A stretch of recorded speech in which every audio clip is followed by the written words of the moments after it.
우리 옆에 사람에게 한번 인사하겠습니다. 사랑합니다. 축복합니다.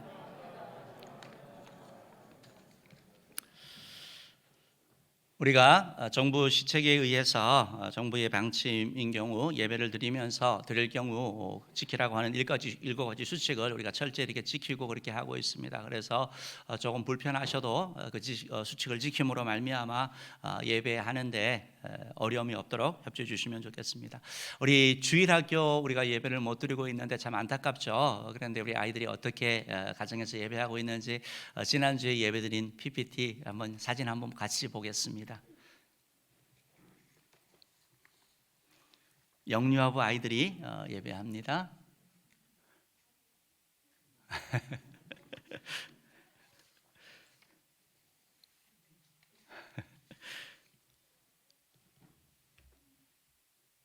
유치부 아이들인 것 같은데요. 네. 유년부,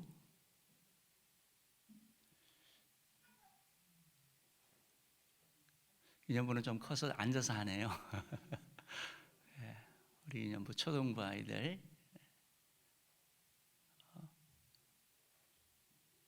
가정에서 부모님들이 저렇게 지도하고 있습니다. SFC는 과자만 있습니다. 대학부,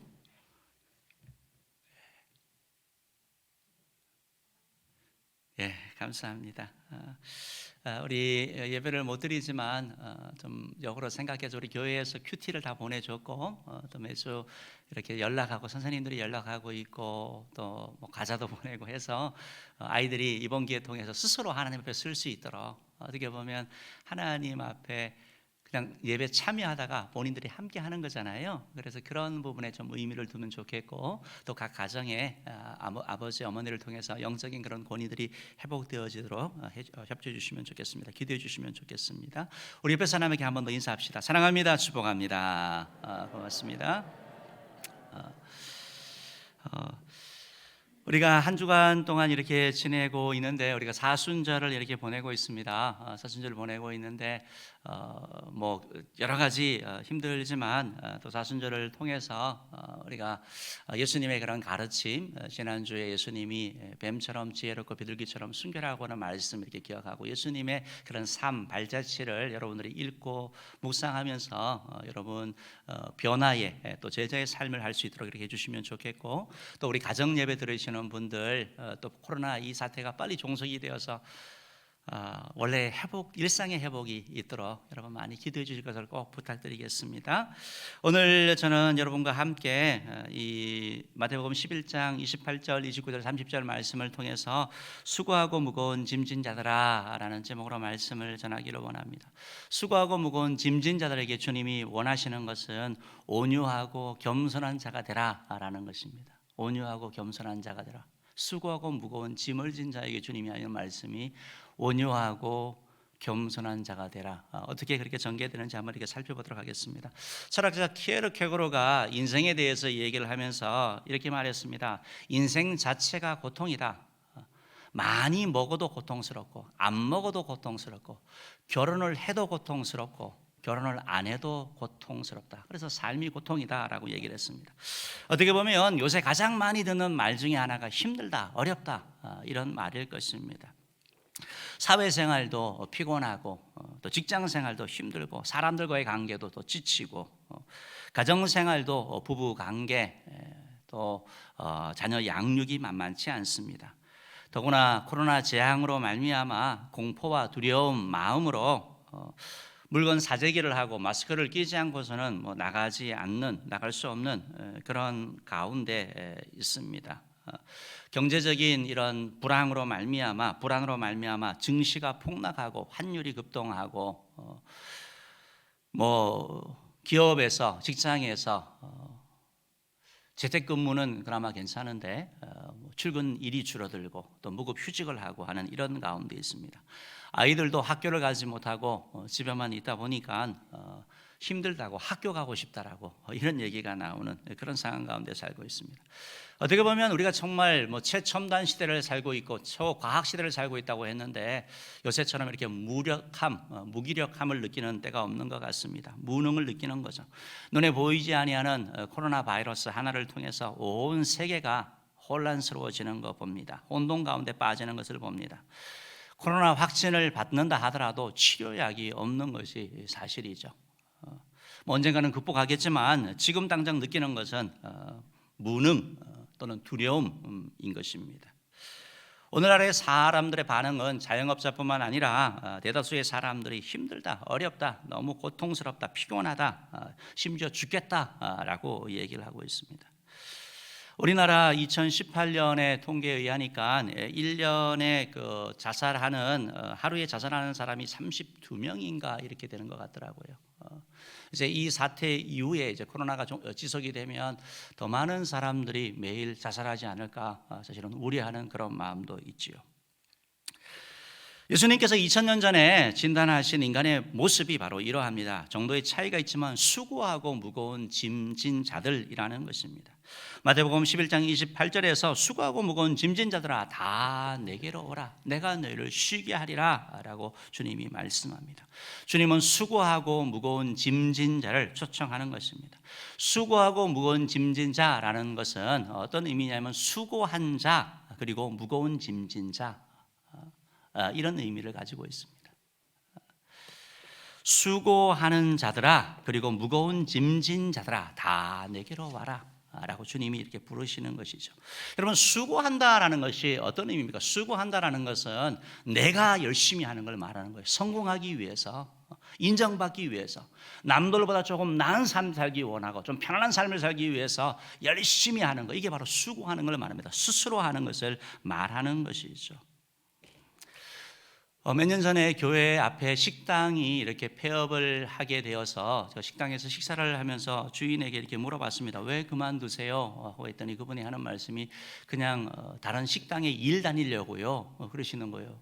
아니 그래도 가게 운영하는 게 더 낫지 않으세요? 라고 했더니 아니에요 라고 하면서 하시는 말씀이 손님이 언제 올지 모르는데 그 손님 기다리는 거 그게 너무 고통스럽다라는 거예요. 그리고 어떤 날은 손님이 많고 어떤 날은 적고 도대체 어떻게 준비해야 될지 모르고 인건비 주는 것도 너무 부담스럽고 그래서 그만두고 정리하고 그냥 본인이 식당에 일하러 가겠다라고 얘기를 한 걸 들었던 기억이 납니다. 뭐 성격적인 그런 부분도 있는 거죠. 그냥 뭐 하면 되는데 좀 더 잘하고 싶어. 뭔가 완벽주의자, 성취주의자들은 웬만해서 만족하지 못하고 더 수고하는 그런 기질의 사람이 되는 것도 사실인 것입니다. 수고한다라고 말할 때 이거는 수고하는 그런 애쓰는 과정 자체를 나타내기도 하고 때로는 그 결과로 피곤하고 지쳐서 녹초가 된 그런 상태를 의미하기도 한다는 것입니다. 수고하고 수고한 자를 주님이 부르시고 또한 무거운 짐진 자를 부르시는 거죠. 무거운 짐을 졌다라는 것은 지어진 거 말하는 겁니다. 타인에 의해서 나에게 주어진 거. 무거운 짐은 죄의 짐이고 타인이 부과한 짐이고 사회생활하면서 살기 위해서 참아야 하는 그러한 짐인 것입니다. 반드시 해야 되는 의무 같은 것입니다. 세금과 같은 거죠. 월세 같은 거죠. 내지 않고서는 견딜 수 없는 겁니다. 그런데 그것이 힘에 붙이는 겁니다. 무거운 겁니다. 요즘 코로나를 통해 가지고 내던 그런 월세들, 임금들 너무 힘드니까 줄여달라고 얘기하는 겁니다. 이게 바로 무겁다라는 겁니다. 무거운 거. 신앙인들도 무거운 짐이 있을 수 있습니다. 어느 순간 신앙생활을 하면서 하나님 앞에 우리가 신앙생활을 해야 되는데 하다 보면 자꾸 사람을 의식하게 됩니다. 사람에게 인정받으려고 하고 사람들과의 그런 관계성 속에서 뭔가 좀 이렇게 보여지고 하고 싶은 그런 마음이 있습니다. 그러다 보니까 힘든 거예요. 예수님 당시에 바리새인들이 특별히 그러한 사람들이었는데 그들은 기도하거나 금식하거나 구제하는 이것이 하나님 앞에서가 아니라 사람들에게 보여주기 위해서 기도하고 길거리에서 기도하고 구제도 드러나면서 하면서 그러면서 우리가 이런 사람이야 인정해줘 자꾸 이렇게 하게 됩니다. 그러다 보니까 마음에 기쁨이 없는 거죠. 즐거움이 없는 거죠. 그리고 다른 사람들에게도 바로 그렇게 해나간 것을 볼 수 있는 것입니다. 어디 교회에 그러한 어른들만이 아니라 아이들도 자녀들도 부담이 있습니다. 목회자 장로님의 딸, 아들, 권사님의 아들, 자녀, 뭐 좀 잘못하면 야, 권사 아들이 왜 그래? 뭐 목사 아들이 왜 이러잖아요. 그런 말들이 그 아이들에게 부담감으로 작용할 수 있는 거죠. 여러분, 부담 주지 마십시오. 그 아이들이 목사도 아니고 장로도 아니고 권사도 아닙니다. 오히려 그거보다 하나님을 만날 수 있도록 기도해 주실 것이 필요한 것이죠. 어쨌든 우리 인생은 수고하고 무거운 짐으로 가득 차 있다라는 것입니다. 어른, 아이, 청년, 뭐 노인, 남녀 할 것 없이 모두 고달픔이 있습니다. 자영업자도 그렇고 사업자도 그렇고 직장인도 그렇고 학생 모두 해결되지 않는 인생의 문제를 가지고 있다라는 것입니다. 그렇기 때문에 이런 짐을 가지고 있으니까 이 수고하고 무거운 짐을 가진 사람들의 소원이 뭐겠습니까? 바람이 뭐겠습니까? 아, 좀 쉬고 싶다. 이 무거운 짐을 좀 들어줬으면. 이것이 바로 그들의 소원이고 어떻게 보면 그들의 탄식이죠. 어떤 TV 프로그램 가운데 나는 자연인이다 라는 이런 프로그램이 있습니다. 여자분들은 별로 안 좋아하시는데 중년 남자들이 엄청 좋아하는 프로그램이라고 합니다. 보면 재미는 하나도 없는데 좋아합니다. 왜? 산에 들어가서 살고 싶거든요. 버거운 거예요. 무거운 거예요. 간접적으로 표현하는 거죠. 예수님께서는 이러한 피곤하고 지친 인생들에게 말씀합니다. 수고하고 무거운 짐진 자들아 다 내게로 오라. 내가 너희들에게 쉼을 줄게. 내가 너희들에게 안식을 줄게 라고 주님이 말씀하고 계시는 거죠. 예수님의 약속인 것이죠. 여러분, 우리가 이런 약속을 듣게 되면, 우리는 뭐 예수님의 약속이니까 이렇게 받지만 약속을 듣게 되면 우리가 약속을 들을 때 과연 그 약속이 지켜질 수 있는가, 여러분이 점검할 필요가 있습니다. 약속을 믿을 수 있는가 우리가 점검을 해 나가야 되는 거죠. 우리들 가운데도 우리 주변에도 사람들이 찾아와서 잘 살게 해주겠다, 돈 벌게 해주겠다, 투자해라 해보니까 안 되잖아요. 그런 사기나 이런 부분도 많이 있습니다. 뭐 북한 같은 경우도 노동자를 통해 가지고 지상낙원 건설한다 그랬잖아요. 부르주아만 없어지면 가장 살기 좋은 나라 된다라고 얘기를 했는데 실상은 무엇입니까? 그렇지 않잖아요. 그게 속임인 것이죠. 말에 우리가 속지 않아야 될 필요가 있다는 것입니다. 여러분, 신천지의 이런 상황을 보면서 제가 좀 놀랐던 것들 중에 하나는, 야, 어떻게 저렇게 말도 안 되는 것 같은데, 성경을 몰라서 그렇기도 하지만 젊은 사람들이 그렇게 막 이렇게 할까? 완전히 사람이 아니라 막 이렇게 좀 로봇처럼 막 탁 이렇게 움직이잖아요. 여러분, 미혹의 영이 역사하는 거죠. 일반적인 것이라면 목사님이 얘기하도 여러분 반대하는 의견이 있을 수 있잖아요. 그긴 그러질 못하는 거예요. 왜 그렇습니까? 미혹이 돼서 그런 거죠. 여러분, 교회 교육도 마찬가지입니다. 교육 철학도 때로는 우리를 잘못 이끌기도 하는데, 한때는 교회에서 아이들을 잘 양육을 하려면 아이들 학교처럼 나이별로 이렇게 아이들을 나누어서 해야 한다라고 했습니다. 그런데 결과가 막상 해보니까 좋지 않은 거예요. 왜냐하면 그때는 어떻게 생각했냐면 신앙이 지식이라고 생각을 한 거예요. 그 아이들의 수준에 맞는 성경 지식을 넣어주면 아이들이 신앙이 된다고 생각했는데 보니까 그렇게 되지를 아니하는 겁니다. 왜냐하면 신앙은 지식이 아니잖아요. 지식은 일부일 뿐이죠. 그래서 최근에 이제 권하는 것은 오히려 함께 예배할 것을 권하는 거예요. 가정에서 함께 예배하고 교회에서도 특별하지 않으면 가급적이면 함께 예배해라라고 권하고 있습니다. 보고 배우는 게 더 크다라고 얘기를 하는 거죠. 가끔 우리 교회 강사님들이 오셔서 오후 예배를 드리면서 학생들이 이렇게 있는 걸 보고 저에게 와서 놀라는 분들이 있습니다. 왜냐하면 완전히 분리된 교회들이 많기 때문에 그런 거죠. 어쨌든 좋은 부분을 우리가 살필 필요가 있고 또 개선할 필요가 있다는 것입니다. 다시 돌아가서 그럼 예수님이 쉼을 주신다고 하셨는데 우리가 예수님의 이 말씀을 믿을 수 있는가? 그 말씀을 믿는지 있는지 우리가 확인하기 위해서는 예수님이 누구신가 우리가 점검할 필요가 있는 거죠. 예수님은 4대 성인 중에 한 사람이라고 얘기를 하고 있습니다. 예수님의 삶을 보면 가장 많은 핍박과 오해를 받은 분이죠. 그분은 권력자나 부자가 아니었습니다. 그분은 십자가에 못 박혀 죽으신 분이죠. 예수님은 십자가에 못 박혀 죽으시면서 이렇게 부르짖었습니다. 테텔레스타이, 테텔레스타이. 다 갚았다. 테텔레스타이. 이 말은 이해할 수 있는 사람은 이해하는 거죠. 바로 우리의 죄값을 다 갚았다라는 것입니다.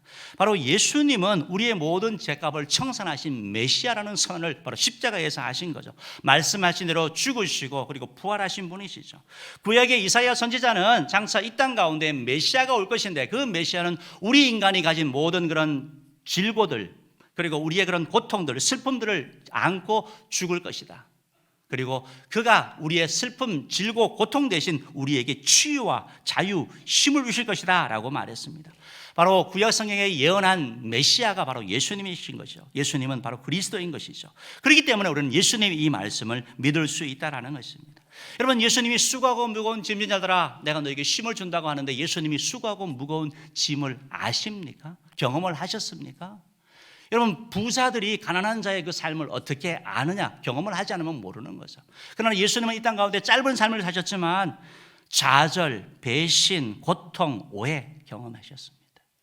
그렇기 때문에 우리가 인간 사회를 살아가면서 사람들 관계에서 우리가 겪는 아픔들, 좌절들, 슬픔들, 무기력함들, 무능력들 주님이 아시는 것이죠. 그래서 우리를 이해할 수 있고 우리에게 힘을 줄 수 있고 우리에게 회복을 줄 수 있고 우리의 슬픔을 기쁨으로 우리의 절망을 희망으로 바꿀 수 있는 분이다라는 것입니다. 사랑하는 성도 여러분, 이분이 바로 예수님이기 때문에 힘을 준다고 하시는 예수님은 믿을 수 있는 분이다라는 것입니다. 여러분, 그렇다면 우리가 어떻게 예수님께서 주시는 이 힘을 우리가 얻을 수 있습니까? 예수님은 오늘 세 가지를 말씀하고 있습니다. 세 가지를 제시하고 있습니다. 첫 번째는 내게로 와라, 내게로 와라. 두 번째는 나의 멍에를 메라, 나의 멍에를 메라. 세 번째는 내게 배우라, 내게 배워라. 세 가지를 말씀을 하고 있습니다. 이 말씀을 같이 살펴보면서 또 우리 교훈을 얻고 우리 모두에게 이런 쉼이 있기를 주님으로 축원합니다. 첫 번째로 예수님께서는 수고하고 무거운 짐진 자들에게 내게로 오라라고 하십니다. 내게로 와라, 내게로 와라. 오늘 마태복음 11장 28절 말씀 같이 한번 읽어보겠습니다. 시작.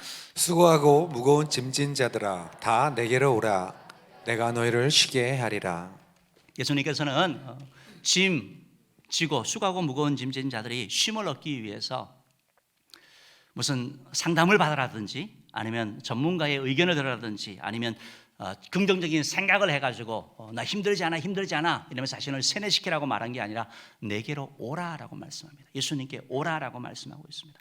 2000년 전에는 예수님이 육신의 몸을 입고 계셨기 때문에 이 말씀을 듣고 갈 수 있었잖아요. 그런데 오늘 우리는 어떻게 예수님께 갈 수 있습니까? 이 말씀, 예수님께서 내게 오라고 하시는 말씀이 우리가 어떻게 이해를 해야 되느냐는 거죠.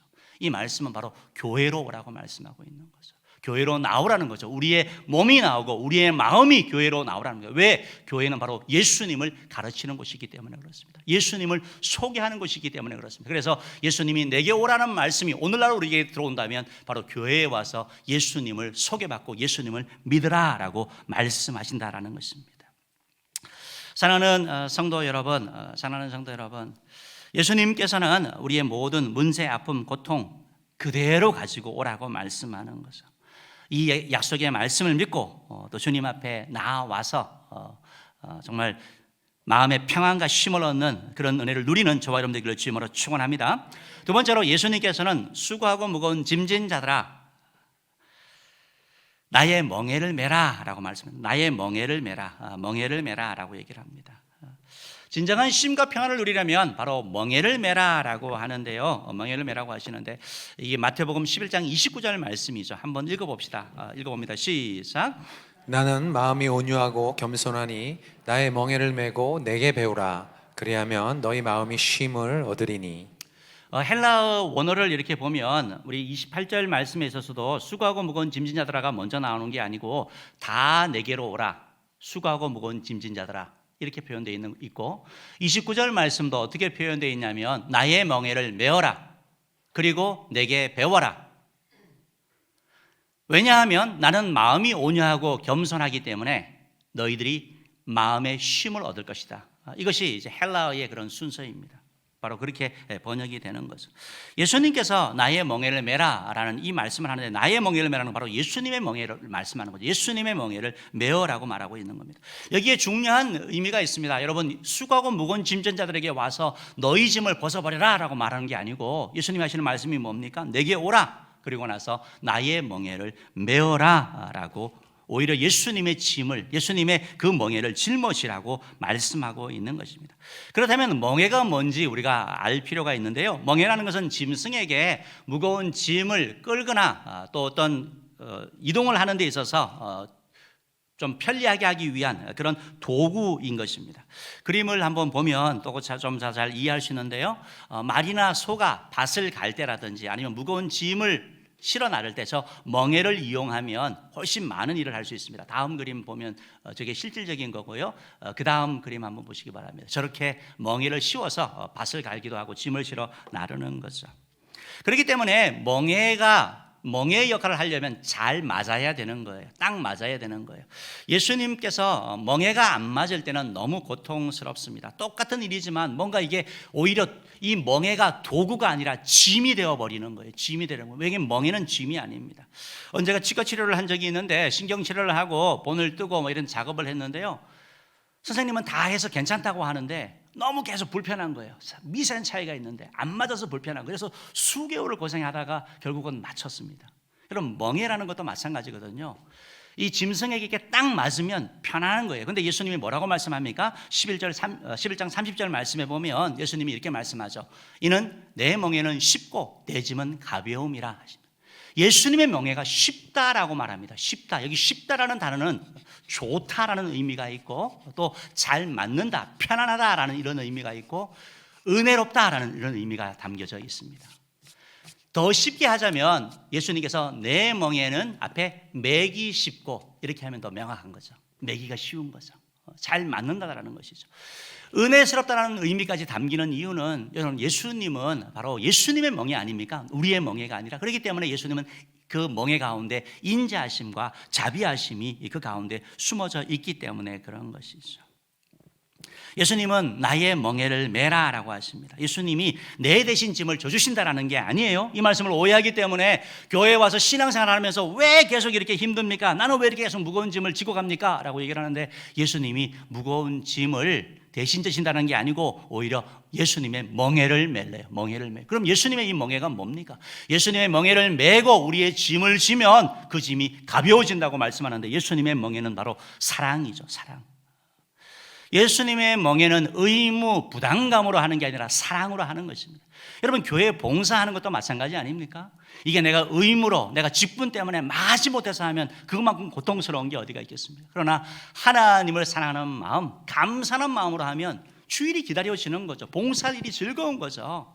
바로 하나님께서 예수님께서 하시는 말씀이 나의 멍에를 말하라. 예수님의 멍에는 바로 사랑이라고 말씀하는 것입니다. 이런 얘기를 봤는데 어떤 한 아이가 뭐 초등학생 되는 아이가 더 작은 아이를 다리를 다친 아이를 이렇게 업고 이렇게 가는 거예요. 근데 그 길이 너무 먼 길이에요. 그래서 보면서 어른이 묻습니다. 야, 너 안 힘드니? 힘들지 않아? 그 아이가 얘기하는 게 하나도 안 힘들어요. 왜냐하면 제 뒤에 있는 애는 제 동생이거든요. 여러분 똑같은 일이라도 우리의 멍에가 어떠냐에 따라서 그 짐이 가벼워지기도 하고 무거워지기도 한다는 것입니다. 객관적인 게 아니라 바로 주관적인 역사가 일어나는 거죠. 여러분 사실 한번 생각해 보십시오. 수고하고 무거운 짐, 그러니까 예수님의 멍에 신앙생활 훨씬 더 많아집니다. 훨씬 더 피곤한 것이 사실일 것입니다. 그런데 오히려 안 그렇잖아요. 왜? 하나님의 은혜가 우리 가운데 있기 때문에 그런 거죠. 하나님의 도와주시는 은혜가 있기 때문에 오히려 더 넉넉히 감당하게 되는 것입니다. 사랑하는 성도 여러분, 예수님이 말씀하신 내 멍에를 메라는 것은 바로 예수님의 그런 사랑의 멍에를 말씀하고 또한 예수님이 내 멍에를 메라고 하시는 것은 예수님이 함께 가자라는 거예요. 함께 가자라는 거예요. 아까 전에 그 멍에 그림을 보셨죠? 팔레스타인에 보통 이 소들이 이 밭을 갈면서는 저렇게 두 마리가 함께 이렇게 한다고 합니다. 그런데 두 마리의 이 소가 밭을 갈든지 멍에를 매게 되면 그 가운데 리더가 바로 정해진대요. 여러분 두 마리의 소가 사람도 마음을 맞추기가 어려운데 짐승이 각자 원하는 대로 본능대로 따라가면 일이 되겠습니까? 안 되지 않습니까? 그런데 리더가 정해진대요. 그러면 그 리더를 따라간대요. 여러분 예수님께서 나의 멍에를 메라 무슨 말입니까? 나와 함께 가자라고 말씀하는 거죠. 누가 중심이 됩니까? 예수님이 중심된 삶을 살라고 말씀하는 거죠. 예수님을 따라가자고 말씀하는 거죠. 예수님과 함께 가자고 말하는 거죠. 내 인생을 내가 마음대로 살아가는 것이 아니라 예수님과 함께 이 땅 가운데서 살아갈 때 주님이 내 마음에 쉼을 얻고 평안함을 누릴 거라고 주님이 말씀하고 있다는 것입니다. 요한복음 15장 5절 말씀에서 나는 포도나무요 너희는 가지니 그가 내 안에 내가 그 안에 있으면 사람이 열매를 많이 맺나니 나를 떠나서는 너희가 아무것도 할 수 없음이라. 바로 예수님과 우리의 관계를 말하는 겁니다. 이렇게 살아가야 된다고 말하는 겁니다. 내가 앞장서서 가는 게 아니라 누가요? 주님이 앞장서서 가는 거죠. 예수님이 앞장서서 가야 된다고 말하고 있는 것입니다. 우리는 가끔 신앙생활 하다가 아마 어떤 분들은 좀 억울하다 생각할 수도 있습니다. 왜 하필이면 내가 이렇게 교회의 짐을 다 짊어져야 되나? 여러분, 사랑의 멍에, 예수님의 멍에로 감당하시기 바랍니다. 주님의 은혜가 그 가운데 있습니다. 넉넉히 이겨질 것이고 그 짐이 하나도 무거운 게 아니라 가볍게 되는 것을 경험하게 될 것입니다. 예수 따라가며 복음 순종하면 우리 행할 길 하나겠네. 예수 따라가며 예수 나를 오라 하네. 예수 나를 오라 하네. 어디든지 주를 따라 주와 같이 가려네. 주의 인도하심 따라 어디든지 주를 따라 주와 같이 가려네. 이게 바로 멍에를 맨 사람의 고백인 거예요. 내가 같이 가겠다라는 거예요. 주님이 책임지신다라는 거예요. 여러분, 아프리카 속담 가운데 혼빨함멀이라는 거 들어보셨어요? 혼빨함멀 안 들어보셨어요? 혼빨함멀이라는 게 있습니다. 뭔 말이냐면 혼자 가면 빨리 가지만 함께 가면 멀리 간다. 미국의 그 부통령이었죠. 그 엘고 부통령이 노벨 평화상을 받으면서 이 말을 했죠. 그래서 이 말이 유명해져서 우리도 아는 그런 말이 된 거죠. 혼빨혼멀. 혼자 가면 빨리 갈 수 있지만 함께 가면 멀리 가는 거. 여러분, 우리 생활, 세상 사람들은 다 혼자 막 빨리빨리 하려고 합니다. 수고합니다. 결국 지치는 것은 이루어지지 않을 때 좌절이죠. 절망이죠. 피곤함이죠. 그런데 예수님과 함께 가면 더딘 것 같지만 그 길이 빠른 길이에요. 여러분, 주일날 예배드리고 장사하지 아니하고 내가 모임 교제하고 객관적으로 보면 시간적인 손해죠. 물질적인 손해죠. 에너지의 손해죠. 그러면 예수 안 믿는 사람이 다 잘 되는 거예요. 되지 않습니까? 객관적으로 보면. 그러나 하나님의 은혜가 있는 거죠. 더 기쁨이 있고 즐거움이 있고 행복이 있고 주님과 함께 갈 때 주님이 도와주신다라는 것입니다. 우리 찬송 가운데 그런 말이 있잖아요. 그런 찬양이 있잖아요. 무거운 짐을 나 홀로 지고 견디다 못해 쓰러질 때 불쌍히 여겨 구원해 주리 은혜의 주님 오직 예수. 왜 그렇습니까? 함께 하기 때문에, 멍에를 같이 메고 가기 때문에. 하나가 쓰러지면 어떡합니까? 이렇게 세워야죠. 주님 없이 가면 쓰러지면 쓰러지는 거고, 멍에를 같이 메고 가면 이렇게 세워주는 주님의 은혜를 체험하게 된다는 것입니다. 사랑하는 성도 여러분, 예수님 말씀처럼 예수님의 멍에를 메십시오. 사랑의 멍에를 메고 살아갑시다. 부담감, 의무감 아니라 기쁨, 감사, 사랑으로 감당합시다. 예수님을 따라 예수님과 함께 귀한 사명 감당할 때 주님께서 가벼워지는 이 은총을 누리게 될 것입니다. 그런 얘기를 주님으로 축원합니다. 세 번째로, 수고하고 무거운 짐진 자들에게 주님이 하신 말씀이 무엇입니까? 예수님은 내게 배우라라고 합니다. 내게 배워라. 무거운 짐을 지고 수고한 자에게 예수님은 오라고 말씀하시고, 멍에를 매야지 참된 안식이 있다고 말씀하시고, 또 내게 배울 때 계속적인 안식과 평안이 주어질 거다라고 주님이 말씀하고 있는 것입니다.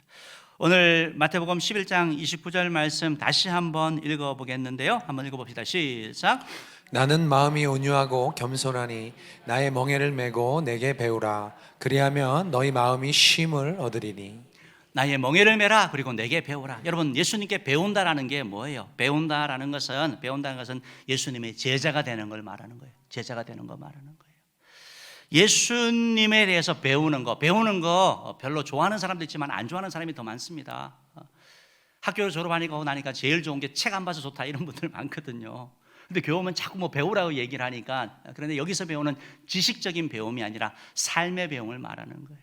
예수님을 배우고 우리가 변하는 걸 말하는 겁니다. 예수님의 인격, 예수님의 정신, 그리고 예수님에 대해서 배우는 것을 말하는 거죠. 단순한 지식의 가르침이 아닌 거죠. 예수님이 누구신가? 예수님이 그리스도다. 예수님이 왕이시다. 예수님이 제사장이시다. 예수님이 선지자이시다. 예수님이 사단의 권세를 파하시고 모든 저주를 파하신다. 나의 운명을 파하신다. 예수님께서 나의 길을 인도하여 주신다. 예수님이 나의 죄를 사하여 주신다라고 믿는 거죠. 예수님이 나의 친구인 것을 배우는 거죠. 외로울 때 주님만이 나의 친구가 되는 거죠. 예수님이 나의 구원자이시죠. 예수님이 나의 주인이시죠. 그렇기 때문에 내가 마음대로 살지 아니하는 거죠. 예수님이 왜 이 땅 가운데 오셨고 예수님이 왜 죽으셨는지, 그리고 우리의 구원한 우리에게 예수님이 원하시는 것이 무엇인지 배우는 것을 말하는 것입니다. 요한복음 8장 32절 말씀에 보면 이런 말씀이 있습니다. 읽어봅시다. 시작. 진리를 알지니 진리가 너희를 자유롭게 하리라. 여러분, 예수님은 진리십니다. 진리신 예수님을 알면 여러분 자유함을 누리게 됩니다. 삶을 살면서 사람들 눈치 보고 비교하고 경쟁하며 시기하며 살았는데 예수님을 만나고 나니까, 예수님을 알고 나니까 편안해지는 거예요. 내 자신 있는 그대로 받으시는 주님을 통해서 우리가 자유함을 누리게 되는 거, 진리가 우리를 자유케 하는 거예요. 나의 부끄러운 과거, 내 처지 그냥 내어놓을 수 있는 거예요. 왜? 진리를 알게 되기 때문에 그런 것이죠. 우리 결혼생활 문제, 또 내면의 인격의 문제, 진로의 문제, 이런 게 있을 때 내 생각을 내려놓고 예수님은 도대체 뭘 원하시는가, 예수님의 생각이 무엇인가, 이거 배우는 사람, 이것을 알려고 하는 사람이 바로 제자인 것이죠. 우리가 예수님을 배운다는 것은 예수님을 제자가 되는 것이고, 그것은 바로 예수님을 닮아가는 거죠. 예수님을 닮기 위해서 노력하는 걸 말합니다. 여러분, 배우면 사람이 바뀌게 되지 않습니까? 생각이 바뀌고 가치관이 바뀌고 말이 바뀌고 행동이 바뀌게 되는 거. 예수님을 배운다는 것은 바로 변화를 얘기를 하는 것입니다. 과거의 지식을 버리는 것을 말하는 것이죠. 오늘 본문에 우리가 배워야 되는 예수님의 성품이 나옵니다. 바로 29절 말씀 다시 한번 읽어봅시다. 시작. 나는 마음이 온유하고 겸손하니 나의 멍에를 메고 내게 배우라. 그리하면 너희 마음을 쉼을 얻으리니. 우리가 배워야 될 예수님의 인품이 뭡니까? 예수님이 어떤 분입니까? 바로 온유하고 겸손한 거죠. 수고하고 무거운 짐진 자들에게 너희들 온유하고 겸손한 자가 되어라, 이렇게 말씀하고 있는 거죠. 여러분, 온유를 어떻게 이해할 수 있을까요? 온유를 생각을 하면서 묵상을 하면서 제일 좋은 거, 온유, 뭐 힘이 없는 거, 매갈이 없는 거, 이게 온유가 아니고요. 온유는 입안의 혀와 같은 거예요. 기능은 다 하지만 상처 주지 아니하는 거, 공격적이지 않은 거, 입안의 혀 같은 거, 부드러운 거죠. 결국 남는 게 바로 우리 치아는 다 빠져도 혀가 남지 않습니까? 온유는 바로 그러한 거죠. 하나님의 일들, 사역을 다 감당하지만 공격적이지 아니하는 것, 이게 바로 온유의 것을 말하는 것입니다. 할 말은 다 하는데 부드러운 거죠. 겸손은 내가 뭐 못한다, 나 부족해, 못해요, 이건 겸손이 아니라 우리 불신앙이죠. 겸손은 바로 순종으로 나타나는 것입니다.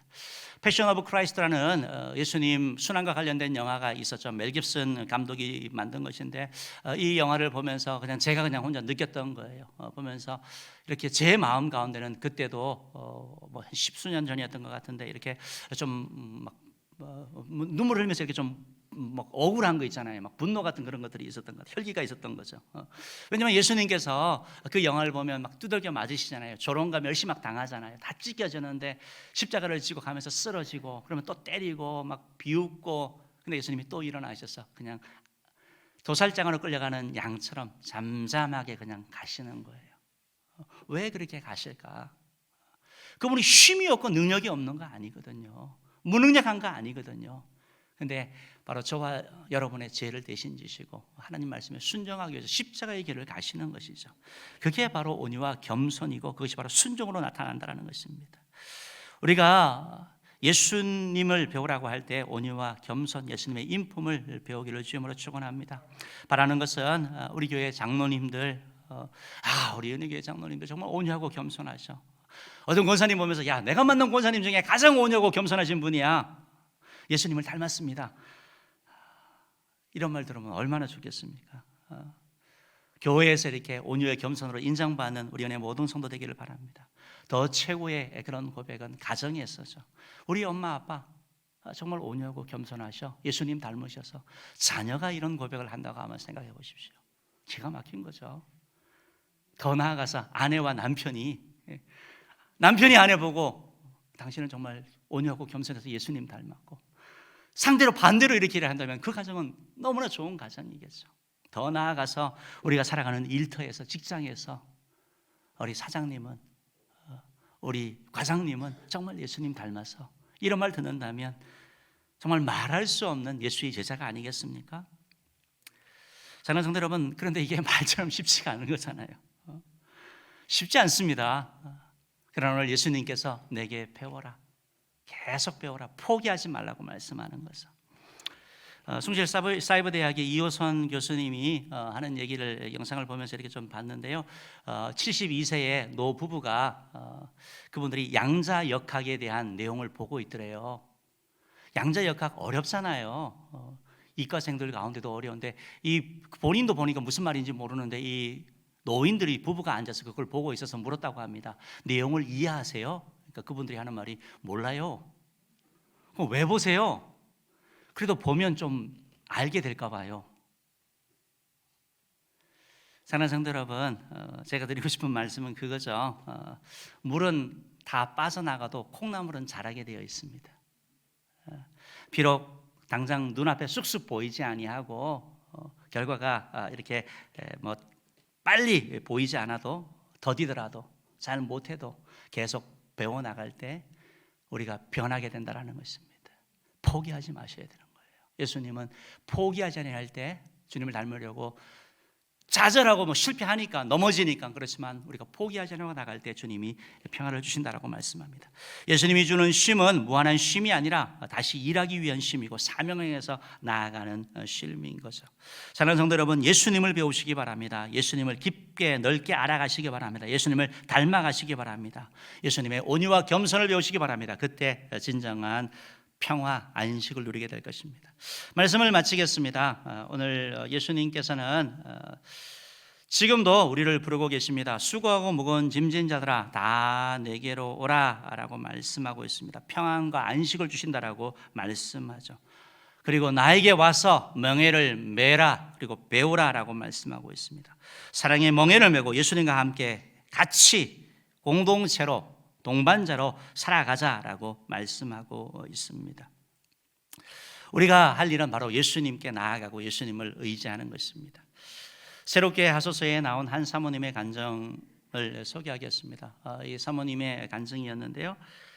한 남자의 아내이고 아이들의 엄마 그리고 한 여인 그리고 작은 개척교회의 사모, 병든 남편 그리고 아이들, 어느 순간 문제가 해결되지 않기 때문에 이 사모에게 주어진 짐이 무거운 거죠. 그래서 내가 도대체 뭐 하고 있지?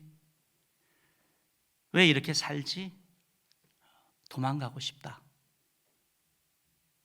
입으로 뱉진 않았지만 간증을 하면서 그러는 거예요. 입으로 뱉진 않았지만 속에서 그런 생각들이 계속 이렇게 올라왔대요. 부담되는 거죠. 무거운 거죠. 짐이 너무 버거운 거죠. 사실 우리 모두 이런 생각할 수 있습니다. 가장으로, 주부로, 아버지로, 어머니로, 학생으로 버겁다, 힘들다, 무겁다, 죽음, 미래, 인생. 예수님은 말씀하는 거죠. 나에게 오라. 이 사모님이 이 어려움들 가운데 상황이 간증을 하면서 그러는 거예요. 보통 간증은 그러고 나서 뭐 잘 되는 건데 똑같은 상황 가운데 나와서 간증하는 거예요. 이상한 간증이죠. 똑같이 수고하고 무거운 짐을 지고 있지만 그러나 하나님의 은혜로 불평 원망하지 아니하고 쉼을 얻으면서 감당하고 있는 그 간증을 나누는 거죠. 우리 삶도 그럴 수 있습니다. 오늘 말씀에서 예수님은 수고하고 무거운 짐지들아 다 내게로 오라며 다 누구든지 오라고 말씀하고 있는 겁니다. 아무 조건도 내세우지 않습니다. 나는 마음이 온유하고 겸손하다 말씀합니다.